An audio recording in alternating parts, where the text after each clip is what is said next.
the accuracy of this Falcon's flight, I believe we're going to appreciate it in this particular Reddit post. Go ahead, Will. Give us a taste of the accuracy of this Falcon's flight. I see the gloves, so I know where that Falcon about to go, man. I know how these Falcons interact. Oh, baby. Yeah. Oh, slow motion, too. The one is nervous. The other's having fun. Oh, now they're both nervous. And kablam. That's cool. Woo! Man, look at the talons on that thing. A little risky. Little risky, I would say, wouldn't you? Yeah, your face is there. There's talons involved. Exactly. Face and talons. I mean, it might not be as dangerous as your cardboard or your Bristol board. Right. But a talon is almost up there when it comes to the eyes and stuff. Risque.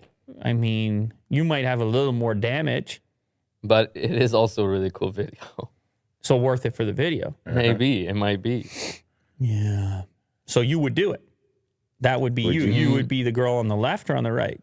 Oh, I would have to see this happen a few times before I put myself in the position. But then after that, you would be the girl on the left or on the right?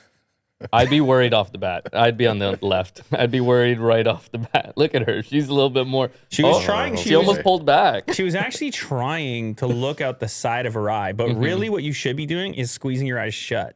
Right. And just, because then the eyeball has a touch of, I don't know if the talon cares. Oh, interesting. You thought it was protection. I thought of it as like, the less I know, the better. Oh, well, I guess. Ignorance is bliss. Yeah.